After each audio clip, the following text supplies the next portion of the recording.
Olá, seja bem-vindo ao Papo Extra. Eu sou Adriana do Rio Branco e junto com as advogadas Jaqueline Montenegro e Rebeca Góes, nós temos a honra de receber a tabeliã Priscila Agapito. Doutora, seja bem-vinda. É uma honra, meninas, estar aqui com vocês. Tomara que seja muito produtiva a nossa conversa hoje. Não temos dúvida. Doutora, eu vou ler aqui um pouquinho sobre a história do 29º Tabelionato de Notas de São Paulo, da qual a senhora é tabeliã, titular. Doutora Priscila de Castro Teixeira Pinto Lopes Agapito. Nossa, nome de princesa, né? Doutora Priscila foi aprovada em primeiro lugar no 3º concurso público para outorga das delegações de notas do Estado de São Paulo. A doutora Priscila é formada em Direito pela Faculdade Pontifícia Universidade Católica de Santos. Ela foi advogada, né, na comarca de Santos e depois foi oficial e tabeliã de notas do distrito de Jaraguá, também lá em São Paulo, né? De 2000 a 2005. E eu achei uma coisa aqui interessantíssima neste nosso roteiro, né? Que me chamou muita atenção, doutora Priscila, que a palavra-chave do seu cartório é afeto. Isso a todas nós, né, mulheres, mães, advogadas, isso realmente nos toca em profundo, porque acreditamos que seja a profissão que você escolher, o afeto, o amor, né, de estar ali, não só pelo seu trabalho, mas pelas pessoas, né, que vão precisar desse teu trabalho, é fundamental. E aí, falando nesse afeto, doutora Priscila, eu já vou emendar aqui numa pergunta que os nossos ouvintes têm muita curiosidade, que é sobre o contrato de namoro. É isso aí, gente. O contrato de namoro, ele é um instrumento muito interessante, né? E eu até converso com os casais que eu falo, olha, a maior prova de amor que você pode dar é realmente você assinar um contrato de namoro. Porque se só estamos falando de afeto, os negócios podem ficar de fora, o patrimônio pode ficar de fora. Então, essa escritura declaratória, né, esse contrato de namoro que a gente fala, é uma escritura que você vai procurar o tabelião da sua confiança. Lembrando que o tabelião é de livre escolha, eu sempre gosto de falar isso, porque as pessoas, né, não sabem que elas podem escolher o cartório de notas. Então, você escolhe o tabelião da sua confiança e ele vai ter uma conversa com você e com a sua namorada e vai confirmar. Então, tá bom, vocês realmente apenas namoram? Vocês não têm vontade de, nesse primeiro momento, constituir uma família?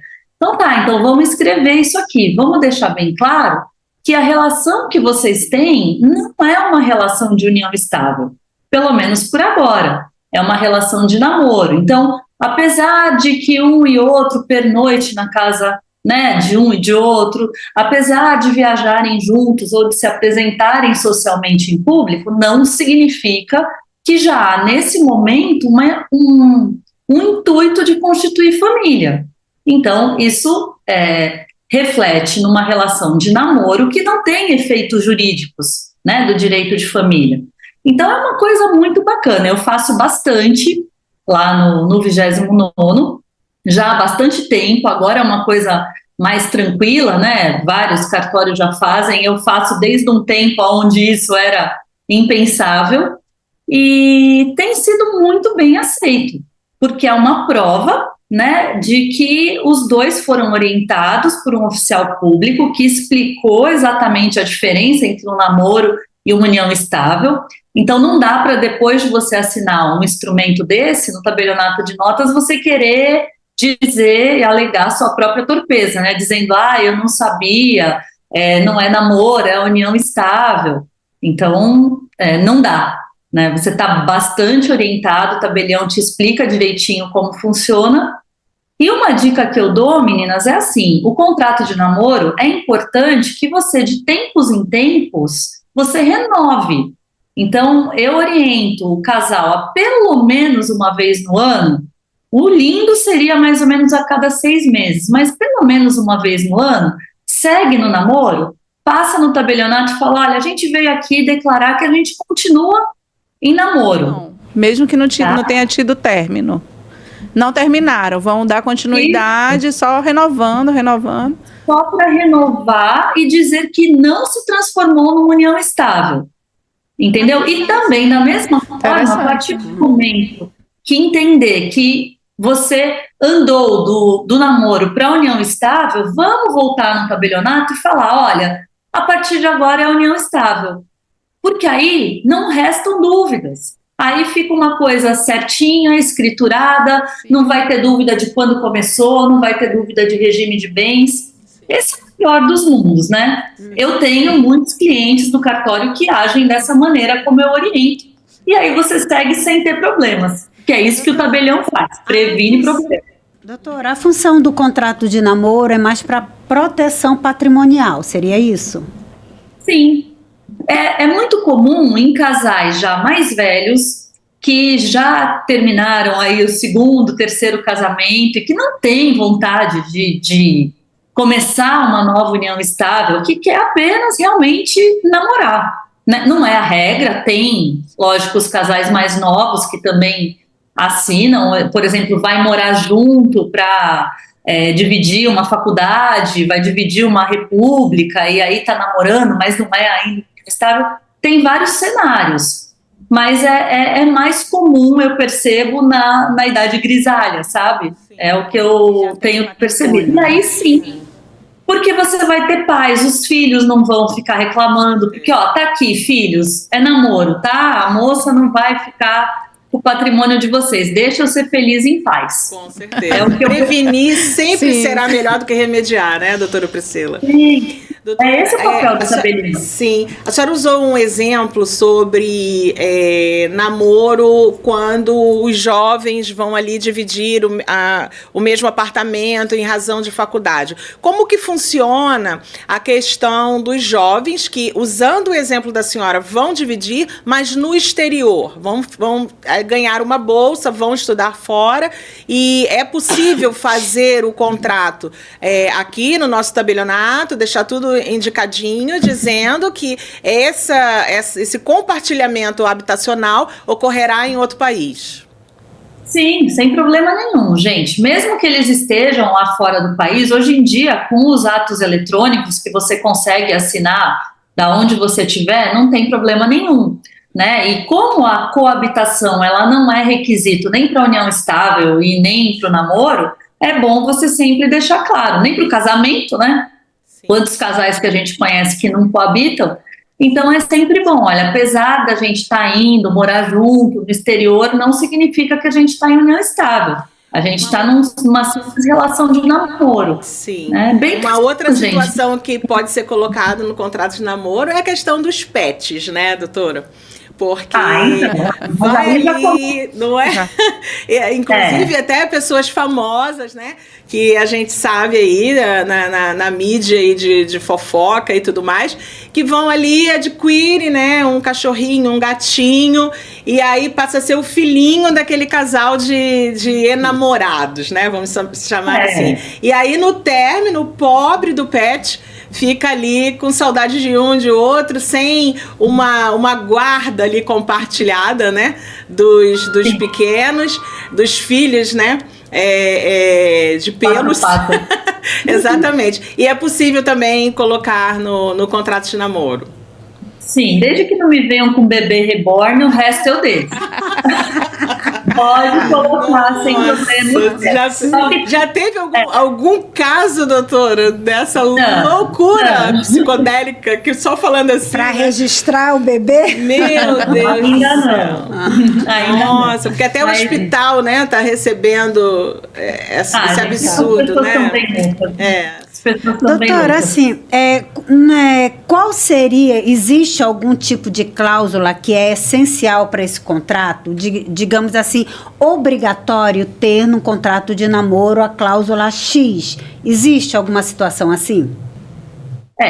Partindo de uma premissa, já que eu tenho, assim, a gente fala contrato de namoro, mas eu tenho para mim que é um mix entre uma escritura declaratória e um contrato, tá? Porque a gente tem, né, alguma dificuldade ainda para que todos os juízes entendam esses contratos paraconjugais, esses contratos de direito de família. Então, ainda que a gente considere, né, um ajuste aí, uma escritura de declaração, a cláusula principal é dizer e declarar a inexistência da união estável, a inexistência do intuito de constituição de família nesse presente momento.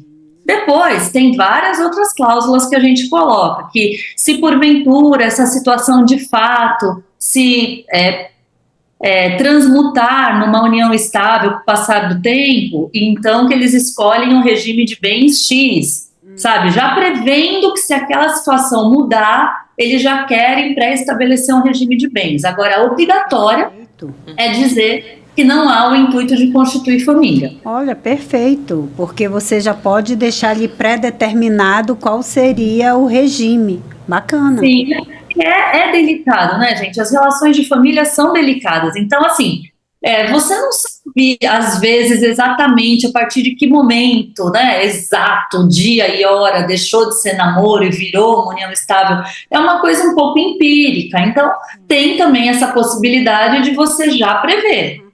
Bastante quando a moça engravida, né? Quando há casos de gravidez aí durante esse namoro. E aí fica aquela complicação. Pô, mas isso aí é constituir família? Não, só é namorada e teve o filho, pronto.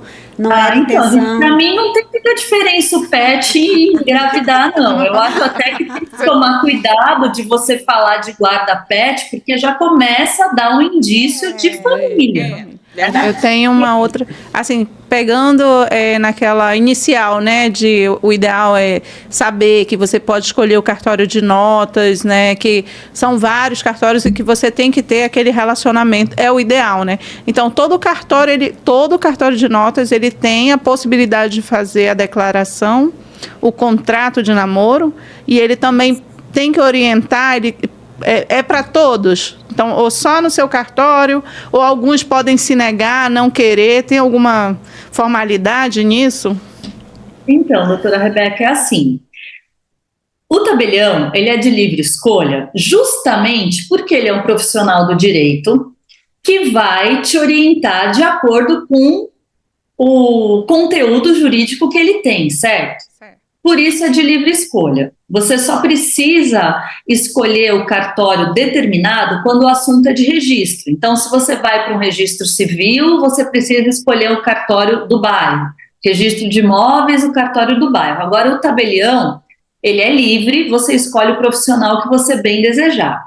Eu não tenho dúvida nenhuma de que escriturar um contrato de namoro, uma escritura declaratória de namoro, é possível.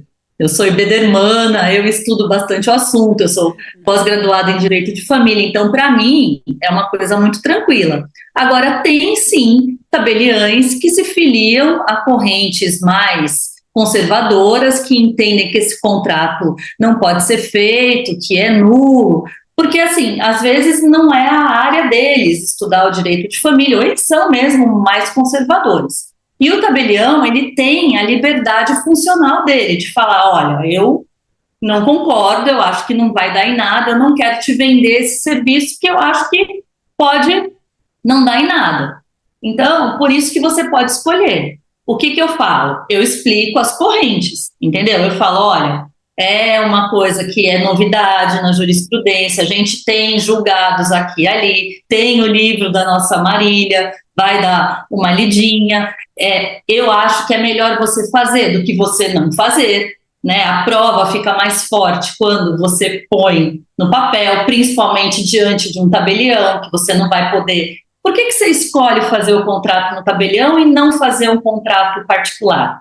Quando você escolhe um tabelião, ele vai dar fé pública, que é a propriedade de dizer a verdade e a certeza. Então, se eu falar, olha, no dia 10 de junho, Rebeca compareceu diante de mim. É a Rebeca porque eu vi o documento dela, é a Ana porque eu vi o documento da Ana. Ana e Rebeca estão lúcidas, vieram na presença da advogada doutora Jaqueline, sabe? Então, Quando você faz um instrumento público, quem vai contestar aquele instrumento que precisa fazer a prova de que a escritura não é boa? Então, você inverte o ônus da prova.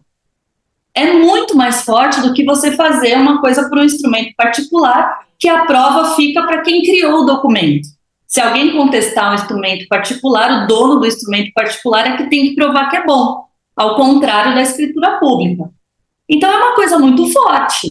E eu explico isso tudo. Agora, lógico, a união estável, gente, ela é uma situação de fato. Então, não adianta você fazer um contrato de namoro no tabelionato de notas e depois colocar lá no Facebook status casado, se apresentar como casado na rede social e falar para todo mundo mostrar sério, né? Falar que é casado. Status em compromisso sério.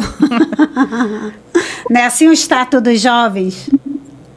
Vocês entenderam? Então, assim, quando é uma situação de fato, você tem que ser coerente com o que você está colocando no papel. Então, isso tudo eu explico também, sabe? Mas é uma construção, né, gente? Eu acho que é melhor quando você, de fato, não tem vontade de configurar uma união estável, você fazer a escritura do que você não fazer. Porque quando você não faz, a prova fica negativa. Com certeza, né? Com certeza. E o direito não acolhe aos que dormem, né?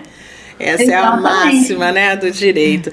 Bom, a senhora falou aqui do livro da doutora Marília, né, e eu gostaria aqui de mostrar para os nossos ouvintes, e gostaria que a senhora, né, um livro maravilhoso, viu, gente? E eu gostaria que a senhora falasse dessa última parte aqui, que é a sua minuta. A Marília é uma querida, né, ela é uma grande estudiosa do tema, e quando ela estava escrevendo o livro, ela pediu para eu fornecer a minuta que eu usava lá no cartório. E aí a gente tem aí uma amostrinha grátis do que pode ser colocado, né, nessa escritura, e está aí no anexo do livro. Eu fiquei muito honrada com esse convite da querida doutora Marília. Mas, então tá bom. Mas aí, gente, como eu estava falando, a minuta do contrato, né, de namoro da escritura declaratória, embora tenha aí um modelinho, ela é feita caso a caso, né? Dependendo da situação de cada um, a gente vai estruturar a escritura dessa pessoa. Então não tem muito modelo, aí é só mesmo um highlight assim para as pessoas terem uma ideia de como funciona, de como é tranquilo. Maravilha. E a importância também das pessoas procurarem também um advogado especialista, né, para que juntamente, né, com o cartório da sua escolha possa ali até para facilitar, né, a vida do tabelião, né, explicitar, né, o real, a real união daquele namoro ali para ser realmente lavrada ali a escritura, né? Até porque muitas vezes essas pessoas chegam no cartório e não sabem nem o que quer, né? Não sabe o que quer colocar ali. Então, às vezes, o advogado consegue ali conversar, extrair as informações, o que realmente eles pretendem. Que, às vezes, no dia a dia, o tabelião também não tem como parar todo o serviço para explicar, orientar essas questões jurídicas, né? Então, eles chegam ali meio sem saber até o que quer. Então, é interessante sempre procurar um advogado, explicar o que quer e saber qual é o melhor caminho. E até para dizer, olha, mas se você está pensando em engravidar, pegar um pet, né? Colocar a criança, a criança e a namorada ou o namorado no plano de saúde, aí complicou, né? Essa pessoa, eu vou colocar a criança e o pai ou a mãe como meu dependente da empresa e quero dizer que é um contrato de namoro, fica, né, uma coisa meio complicada. Então é interessante mesmo ter essas informações, sempre consultar um advogado especializado na área, principalmente de família, para entender o que seria, né, viável ou não. Claro, e os nossos papéis são muito diferentes, né, gente? O tabelião, ele é uma pessoa neutra. Eu nunca vou analisar o mérito. Eu não vou chegar para o cliente e falar, olha, eu acho melhor você ficar com o usufruto e você ficar com a nua propriedade. Sabe? Eu acho melhor você, então... Não é assim que funciona. Quem tem cliente, quem é parcial é o advogado. Ele que conhece a família, que conhece os desígnios daquele cliente, e ele que vai dizer, olha, é melhor você fazer isso ou não. O tabelião fala, pode ou não pode, é de acordo com a lei ou não é de acordo com a lei. Então é bem diferente. Nós somos muito parceiros, os advogados e os tabeliães, mas cada um no seu quadrado, né? Era uma pergunta, né? Se esse relacionamento com os advogados, com as pessoas que trabalham na área do imobiliário, de família, se consegue esse relacionamento de afeto com o cartório. Porque às vezes aqui nós sentimos uma dificuldade, né? Nós, quando eu digo, são os nossos pares. Porque nós temos, na realidade, uma máxima, doutora Priscila. Todo advogado do extrajudicial tem que ter um tabelião para chamar de seu. Aqui a gente tem os escreventes de estimação. Sim. Sabe? E, gente, eu lamento muito. Porque aí no Pará a gente tinha Zeno Veloso, né? Que é meu paizinho, meu amor da minha vida e aprendi tanto com ele, inclusive sobre afeto, não posso nem falar muito dele, que eu me emociono, mas a ideia é justamente essa, a ideia é que a gente seja parceiro. Eu tenho muito carinho pelos advogados aqui, a gente tem uma parceria linda, eu abro o cartório para receber as comissões da OAB, aí eu faço rodas de conversa, sabe, quando tem algum assunto novo, então marco geral das garantias, aí a gente faz uma tarde com bolinho e café e vem os advogados de cada uma das comissões e a gente troca ideia, porque isso é para explicar o que o extrajudicial pode fazer pelo advogado. E eu tenho muitos advogados que não trabalham mais no júri, só no extra. Porque a hora que descobre esse caminho, é um caminho sem volta. Porque é muito mais tranquilo, é muito mais fácil, ganha muito mais dinheiro, ganha dinheiro muito mais rápido. Então, aqui eu estou tendo sucesso. Isso é ótimo, isso, né? é muito bom. É o que a gente sempre fala, né? Nós temos muitas razões para estarmos aqui, né, no podcast Papo Extra, né? Para que a gente possa falar do direito extrajudicial como um todo. Mas a gente sempre frisa que é um podcast para a sociedade, né? Porque quando a gente mostra para a sociedade que ela tem outros caminhos que não o judicial, ela pode, ao contratar um profissional do direito, sim, ela pode exigir que a causa dela não seja judicializada, né? Que seja realmente levada para o extrajudicial, e isso tudo vem com conhecimento. Então, nós estamos aqui realmente até em relação às pessoas que não são da área, os feedbacks que nós recebemos é fantástico, pessoas falando, nossa, que assunto maravilhoso, né? E realmente é o que a gente está realmente propondo, né? Com esse podcast, é exatamente isso, trazer profissionais da mais alta monta como a senhora, né, e os que já passaram e os que vão passar, né, porque a gente está só no comecinho, para que não só, né, os advogados, os estudantes e as pessoas das áreas afins, né, porque o advogado extrajudicial trabalha, né, com engenheiros, com arquitetos, com corretores, com agrimensores, né, possam ter essa possibilidade, né, do conhecimento, realmente. E aproveitando o gancho que ela disse que convida os advogados para um cafezinho, um bolinho, eu vou convidá-la para tomar um cafezinho aqui. Eu sei que virtual, eu sei que espero que a senhora sinta. O nosso momento. Imagine esse cheiro aí do nosso cafezinho. Que esse é o momento que a gente vai interagir aqui com um cafezinho. E aproveitando, a Adriana vai falar aqui dos nossos parceiros, né, Adriana? Sim, vou falar. Nós vamos agradecer aqui, né, a parceria da empresa Regularize, uma empresa especializada em regularizar o seu imóvel. Lá você vai encontrar...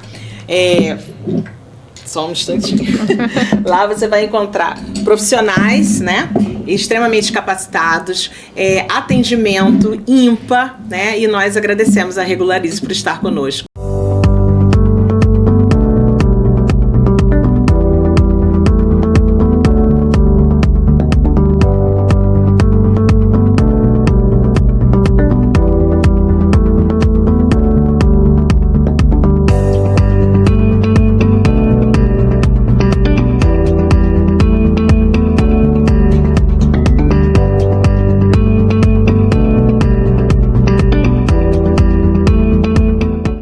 Agradecemos também a FRTB, que nos deixa também imensamente felizes, porque é uma empresa de consultoria ambiental e precisamos muito dos engenheiros. E agradecemos a equipe da FRTB.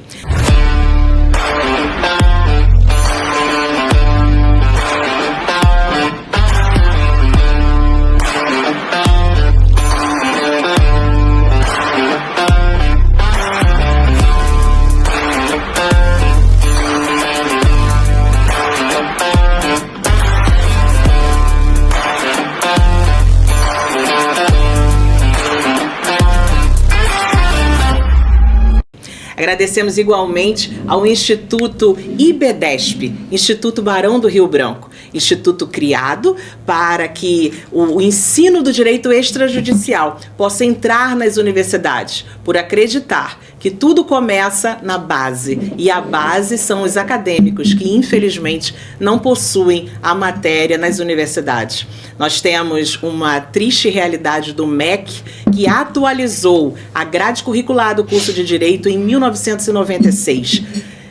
Ano que vem, faremos 30 anos sem que haja uma preocupação, um olhar, né, para os estudantes do curso de Direito que continuam saindo das universidades aprendendo só a litigar, quando conciliar é o caminho, é o futuro. E também agradecemos, quem mais? O Grupo Salmo 91. O Grupo Salmo 91 é uma empresa aqui de Manaus que tem 500 funcionários diretos e indiretos e produtos maravilhosos de variedade, o quantitativo é de 80 mil produtos. Então, agradecemos aqui, eu, doutora Jaque e doutora Rebeca, a esses parceiros maravilhosos que acreditam realmente no podcast, acreditam na informação e, acima de tudo, na educação. Muitíssimo obrigada. Em 1999, vendendo de porta em porta, foram dados os primeiros passos de um grande sonho. A Salmo 91 nasceu da resiliência e da determinação. Aos poucos, o pequeno negócio cresceu, expandindo suas opções de produtos e conquistando clientes. Hoje, com 7 lojas espalhadas pela cidade, incluindo áreas nobres, a Salmo 91 oferece mais de 80 mil produtos e emprega 500 colaboradores diretos e indiretos. São mais de 25 anos de compromisso com Manaus, inovação e variedades de produtos. Salmo 91, crescendo junto com você. Só não tem o bolinho aqui, mas a gente aguarda, né, a sua presença aqui de forma pessoal, que aí sim nós teremos o bolinho, né, presencial, teremos um bolinho com o café. Mas já imagina o cheiro aí. É só me chamar, eu sou apaixonada por Manaus, eu já estou me vendo aí de novo nadando nesse Rio Negro, comendo minha costelinha de tambaqui, e tudo que eu amo. Já nadou com boto? Já nadou com boto? Não, eu vi o boto do barco, mas eu não nadei ainda com o boto. Isso. Então venha pra gente nadar. Grandes amigos aí, inclusive tabeliães, o Marcelo, a Juliana, a Patinha, que é aniversário dela hoje, ontem, se não me engano. Muita gente que eu amo aí em Manaus, e pode me chamar um pouco. O Marcelo esteve aqui com a gente semana passada. Sim. Ele é um maravilhoso, a gente é amigo de uma vida aí, do rock and roll, do cartório. Olha, descobrindo aqui. E é bom, né? Conhece Manaus, né? Então já conhece Manaus, já conhece a nossa região, região norte. Conhece o nosso calor, aí tá frio, aqui tá calor. Tá com essa blusinha. Ai, que vontade de usar uma blusinha assim. Hoje tá tudo frio aqui em São Paulo, tá uma chuvinha, tá parecendo Europa. Delícia. Aqui choveu, mas com sol, tá? O sol veio acompanhado de braço dado, disse não largo. Eu sei, aí parece que abriu o forno de Natal, né? Porque eu sou de Santos, eu sei como é esse calor abafado. Mas é delícia também. Vocês estão num lugar... E é forno de padaria que vem com vapor, tá? Eu sei. Doutora Priscila, uma outra maravilha do direito extrajudicial para aqueles que, obviamente, gostam, né, de estudar. Nós tivemos aqui a presença do Dr. Marcelo Lima Filho e ele nos falou sobre o provimento 194. A senhora poderia falar desse provimento maravilhoso que possibilita que possamos fazer os inventários com o menor, com a presença do MP? Não, maravilhoso isso, né, gente? A gente tinha o provimento 35, que foi lá de quando a Lei 11.441 foi criada, e depois virou provimento 149, né, quando o CNJ passou a limpo tudo isso, e agora, em agosto do ano passado, a gente teve esse provimento novo, que, graças a Deus, ampliou, porque antes a gente só tinha decisões esparsas, né, e não tinha um provimento do CNJ permitindo, que mesmo que houvesse tanto o testamento quanto herdeiros menores, que a gente poderia fazer o inventário extrajudicial. Sim. E aí, como que funciona, então, para quem ainda não fez? A gente faz a minuta, então, as partes, né, os clientes procuram o advogado primeiro, aí o advogado vai estudar como é que vai ser feita aí a partilha, embora quando tem herdeiro menor a gente não tem muita maleabilidade, o provimento ele exige que a partilha seja feita de maneira equilibrada, né, igualitária, então se tem uma viúva e 2 filhos, tem que ser 50% para a viúva, 25% para cada filho, em cada um dos bens.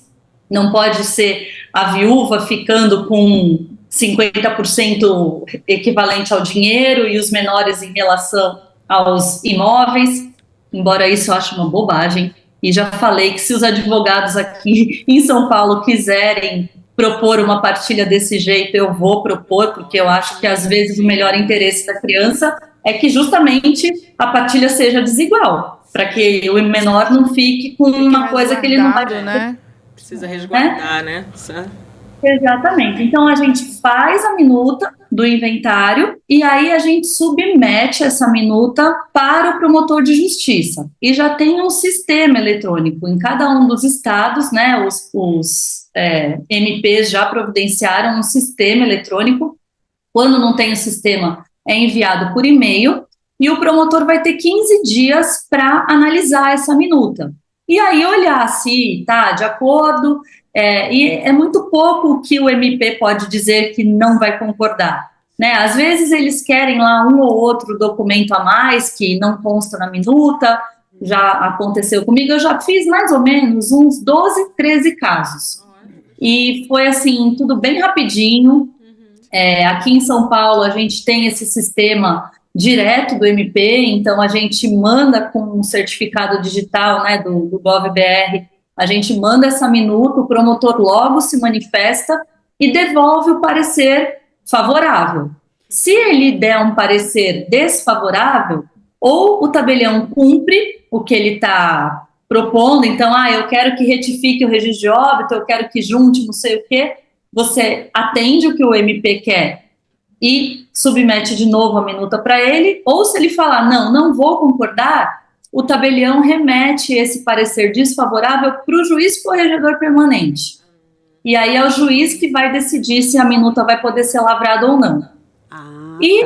A maioria das vezes concordando, né, que é o que acontece quando o tabelião manda tudo certinho, que a gente manda a minuta, a gente manda a guia preenchida, a gente manda documento de todo mundo, a gente manda certidão de nascimento, as matrículas do imóvel, tudo o que precisa para lavrar a escritura, a gente manda para o promotor, para ele ficar bem feliz. Aí, quando ele concorda, a gente agenda a lavratura da escritura, e aqui em São Paulo, depois de 48 horas da lavratura da escritura, eu preciso mandar o traslado para o promotor. Sim. Então, ele não participa assinando a escritura junto. Sim. A gente simplesmente menciona o parecer favorável dele. Okay. Tá. E esse prazo de 15 dias está sendo cumprido pelo MP? Aqui em São Paulo, sim. A gente está com problema. Inclusive, o Conselho Nacional do Ministério Público baixou uma resolução determinando para todos os promotores do país que o prazo é de 15 dias. tá? Maravilha. Mas nós estamos tendo problemas sérios, por exemplo, no Rio Grande do Sul, onde os promotores se negam a se manifestar no processo, porque eles falam que foi uma decisão ilegal e que eles não vão se manifestar, tanto que o IBDFAN, por meio da comissão, já peticionou ao Conselho Nacional do Ministério Público, porque é um absurdo, né? Não é opcional. É um desserviço à sociedade, né? É impressionante. Até porque, ainda que eles achem encontrar amparo jurídico, né, nessa discórdia deles, é necessário que eles cumpram a atualidade e venham no momento certo e no local certo discutir, né, essa situação. Não paralisar o serviço, né? Prejudicar. O CNJ baixou uma resolução, o CNMP baixou uma resolução, as procuradorias já regulamentaram. Então, ainda assim, vejo uma insubordinação, né? A gente chamar assim. Ainda assim, vejo como uma grande vitória para o extrajudicial. Com certeza. Porque é um sucesso.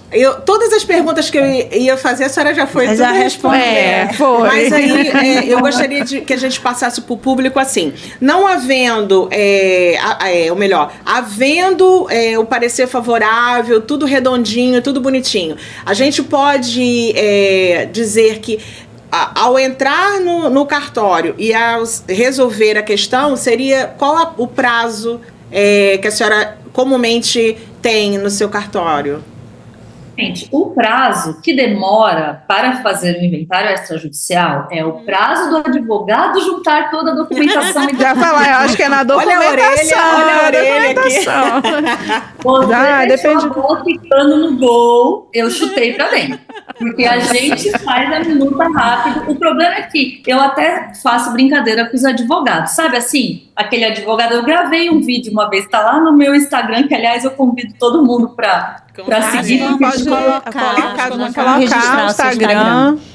Sabe aquele advogado que fala assim, tá aqui no seu WhatsApp a certidão de óbito. Passa 15 dias, tá aqui no seu WhatsApp o RG. Não, aí não, né? Não tem como. Não. Um dossiê bonitinho, numa pastinha. Claro. No Google Drive, com tudo. Com certeza. Eu tenho uma listinha de todos os documentos que são necessários para lavrar todo tipo de escritura. Então, assim, manda uma pasta do Google Drive ou manda uma pasta física mesmo, com tudo na ordem. Lá no cartório, quando a gente está de posse de todos esses documentos, nunca passa de 3 dias a minuta, sabe? Que maravilha, né? Então, é nesse ponto que a gente sempre fala com os nossos ouvintes, né? A questão do tempo, quanto é importante, né? E fazer a opção pelo extrajudicial. A gente já teve aqui comparação, doutora, por exemplo, na área de regularização, no cartório de registro, a questão da uso capião, em que na justiça, aqui no Amazonas, a gente tem casos que chegam até a 12 anos e a gente consegue, né, aqui em Manaus, fazer uma uso capião em 4 meses, no máximo aí 10 meses. O cliente sai ali satisfeito com o seu documento. E agora vocês estão vendo, né, a doutora Priscila falando que se tudo der certo, se o advogado fizer a parte dele, se o MP estiver ali com um parecer favorável, em 3 dias ela apronta uma minuta. Agora, se você pegar essa mesma situação e levar para o judiciário, meu Deus, esquece. No mínimo, a gente está falando ali de 2 anos e olha. Então, realmente, o direito extrajudicial não, como eu disse, né, num outro programa, não é nenhuma novidade. Só que, infelizmente, não é do conhecimento de todos, mais uma vez, porque não se sai, né, não se formam profissionais que entendam do assunto, né? Agora também, doutora Adriana, eu vou falar, viu?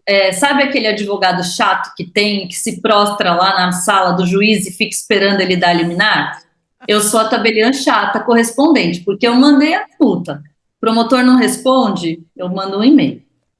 Se o promotor não responde, eu mando um segundo e-mail. Se o promotor não responde, eu ligo lá, falo, olha, tem uma criança aqui que depende do, né, para poder comer, que o senhor libere aí essa minuta. Então, gente, tudo vai do profissional que você escolhe, sabe? Porque a gente tem que fazer esse papel. Agora, é meu papel fazer isso? Não é. Agora, é meu interesse também lavrar logo. Eu não quero ter um negócio lá parado. Né? Então, eu tive um caso que não foi de São Paulo capital, que foi do interior.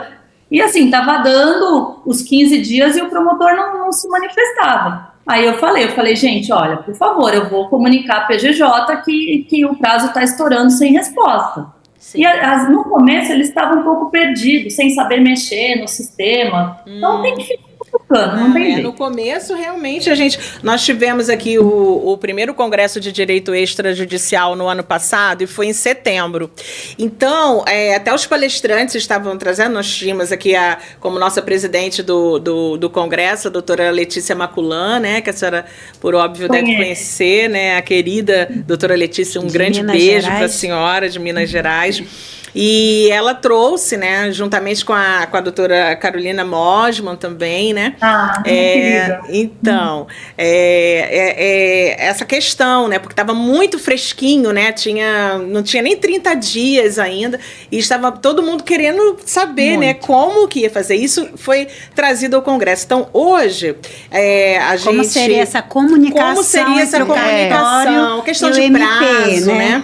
Tudo mais. Mas eu quero dizer que a senhora acabou de dar um exemplo do advogado, do chato que fica lá tentando, né? Que hoje nem falar com o magistrado mais é tão fácil, né? É toda uma assessoria e tudo mais. Mas eu quero dizer que a senhora está fazendo jus, né, ao 29º tabelionato, que fala que o afeto é a palavra-chave. Então, se não houvesse uma profissional como a senhora, que vai atrás ali e pedindo, né, que seja cumprido o provimento, de certo, não haveria uma minuta em 3 dias, né? Então, a gente também, como advogada, quer parabenizar, né, a senhora por esse serviço prestado à sociedade em São Paulo. E falando em cumprimento de tempo, o nosso tempo está acabando. Infelizmente, que é muito assunto.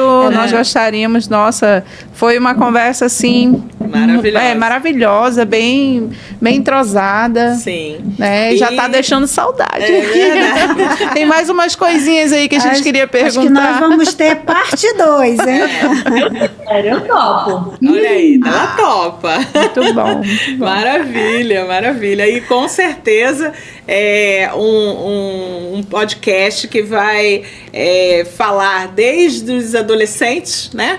Até a melhor idade, né? Porque falamos aqui bastante sobre contratos de namoro e a prevenção é tudo. Nós temos realmente muitas ações que poderiam ter sido evitadas de união estável se realmente tivesse havido uma orientação, né, para prevenção através de contratos de namoro, né? E, infelizmente, pessoas que caíram, né, às vezes em golpes, né, de pessoas com má fé, que estão ali, às vezes, 3 meses, 4 meses, né, com um namoro, aí tira ali uma televisão, um outro bem, no endereço de um, com o nome de outro, né? A maioria das vezes são ações assim, que para poder provocar a justiça, para que realmente venha reconhecer, né, uma ação de união estável. Então, se previna, pegue todas as dicas que a doutora Patrícia nos deu aqui, Priscila, perdão, e faça realmente o seu contrato de namoro, né? Escolha um profissional, né, capacitado, um tabelião, né, que tenha esse afeto e esse amor, né, que a doutora Priscila nos mostrou aqui. E faça o certo. O certo sempre vai ser a prevenção, tá bom? E vamos nos despedir, agradecer, né, por todo esse conhecimento, e apesar de atuar, de estar aqui a par, é sempre bom, né, deixar todo mundo bem consciente, ter esse conhecimento também, que a gente não vai guardar só pra gente, né? Então, muito obrigada, doutora. Obrigada, doutora Priscila. Espero poder contar com a senhora novamente para disseminar, né, esse conhecimento que o extrajudicial pode trazer para os advogados, né, para os nossos colegas. Como a Adriana falou, muitas vezes os advogados eles aprenderam na faculdade a só litigar, né, entrar com processo, não tem essa noção que hoje o extrajudicial é possível e muito mais rápido e econômico. Então, muito obrigada pela sua participação. Obrigada. Foi uma honra estar com vocês, e eu até uso sempre no meu rodapé dos meus e-mails uma frase que eu acho muito linda e que eu acho que resume bem o que a gente está conversando aqui, né, sobre a função social da nossa profissão. Eu amo muito o que eu faço, então eu tenho uma frase que fala assim: a única coisa que importa na vida são os afetos, o resto é cenário. Então eu acho muito lindo. Parabéns. Parabéns, doutora. Tá bom, amigas? Obrigada pela honra aí de estar aqui com vocês, tá bom? Eu aguardo vocês aqui em São Paulo. Tá bom, pode deixar. Visita, Vamos hein? ir procurar agora. Temos mais um local para visitar, com muita alegria. Com certeza. Muitíssimo obrigada, doutora Priscila. Obrigada. Tchau, tchau, gente. Tchau, tchau, pessoal. Até o próximo Papo Extra.